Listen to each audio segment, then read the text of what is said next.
As a response to the Honorable Chanco, we will look into the records and Madam- look at the Madam Chair. particular item. The subject matter of today's hearing is the briefing on the 2026 budget. So this is an internal matter that may No, be it's taken not. up with the Committee on Appropriations No, it's separately. So Madam we would- Chair, starting Wednesday, tatanungin natin yung mga departamento, paano nila ginastos yung budget nila. Paano natin sila tatanungin kung paano nila ginastos yung budget nila kung hindi natin alam paano sila nabawasan at paano sila nadagdagan. We So will be able to scrutinize the performance of the different agencies as well as the utilization of the different line items based on the 2025 performance. No. So this does not preclude us from doing that scrutiny. Meron ba o wala? We would Mer- have to look into the records. How May can- I ask exactly what you are asking for? The small committee report of the 2025 budget. Let us just ask the COMSEC kung meron o wala. Kung meron, why was it not filed sa archives based on our rules 15 days after? So meron ba o wala? Simple. Kung meron, bakit hindi na-file sa archives?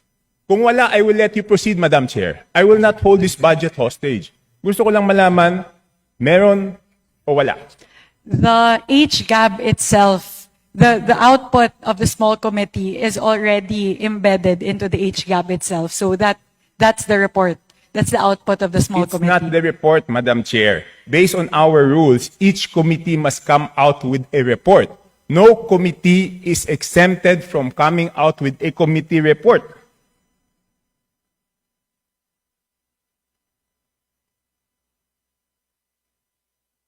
Please check Section 39 of Rule 9 of our rules.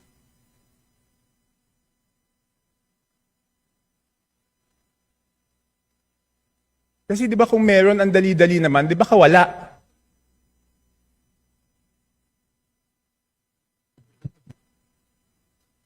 So the small committee is subsumed within the Committee on Appropriations, and it is the Committee on Appropriations who's required to submit the committee report. In this case, the report and the output of the Committee on Appropriations is the HGAB. No, it's not. The HGAB is different from a committee report.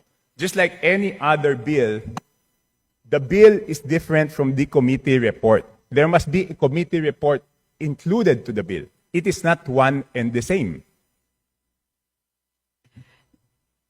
At the point of after the committee hearings are done, the Committee on Appropriations comes out with a committee report and then it moves to plenary, at which point we approve it and the small committee works. So now the output of the Committee on Appropriations, once that is elevated to the plenary, is the HGAB. No. So there's no other committee report that needs to be furnished by the Committee on Appropriations apart from the HGAB itself. It is not exempted from our rules, Madam Chair.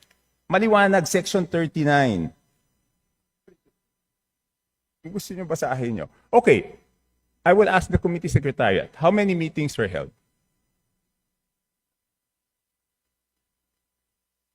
There were 2 meetings. 2 meetings.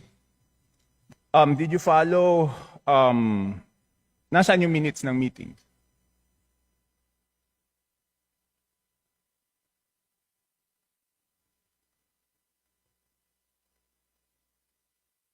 Where were the meetings held? What date?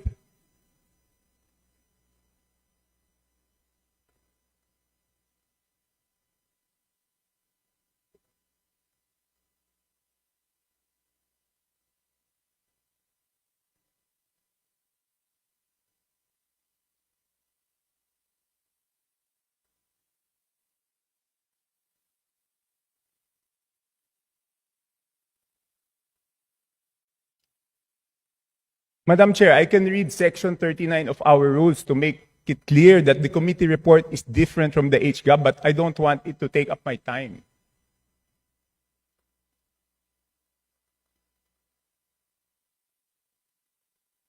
Iba po yun eh. Kasi tignan nyo, yung BICAM, di ba may BICAM report? Doon sa BICAM report, teka muna, ba't umaandar yung oras ko? Hindi pa nila natatapos yung isyong rineraise ko. Doon sa BICAM report, nakasulat, okay, yung BICAM report, pinipintasan natin. Pero yung BICAM report, may nakasulat doon kung alin yung nabawasan, alin yung nagdagdagan. Dito sa HGAB, wala tayong makita kung alin yung nabawasan, alin yung nadagdagan. With the indulgence of Representative Chanco, so the COMSEC is currently looking into the specific request as well as the level of detail that you are requesting. No, within 5 minutes, I need the committee report. If we may please move on to the other questions Yes, while but- they're working on Yes, this. I will. But if within 5 minutes wala yan, ibig sabihin wala yan, ngayon palang gagawa yan. Ang gusto natin na committee report is the same as the BICAM. Okay? The same as the BICAM. Nakasulat kung saan binawas, saan nadagdag. Okay, I will mention why it is very important. Okay, ito may dalawang distrito, no? At sino ang nag-introduce ng amendment? May dalawang distrito, hindi naman to kasalanan ng congressman doon sa distritong yon. Ang NEP nila is 2.530 billion. And then, pagdating sa GAA, naging 20.999 billion. Isa pa, 1.508583 billion sa NEP. Pagdating sa GAA, 20,795. So, tapos, ang pinasok lang sa BICAM dito is 5 billion and 4 billion each. So, ang napasok dun sa small committee is 13 billion, dun sa isa, yung isa 14 billion. So, sino yung nagpasok ng 13 billion na yun at saan tinanggal yun?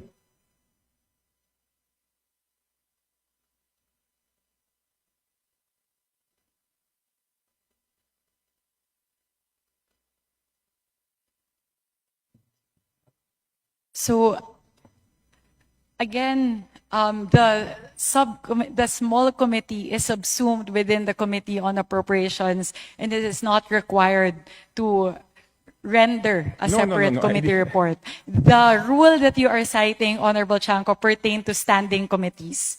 And the mother committee in this case of the small committee is the Committee on Appropriations. Yes, but did we exempt the Committee on Appropriations not to submit a committee report? No. Again, the committee report of the Committee on Appropriations at the plenary level is the HGAB itself. Yeah, but all meetings, dito sa ating rules, all meetings must be on record. So it's not only the committee report, dapat yung small committee na yon, meron silang report na finurnish lahat. Again, if with the indulgence of the Honorable Chanco, the COMSEC is looking into the request, if we may move to the next question. Okay, I will move to the next question. Thank So you very mukhang much. wala talaga.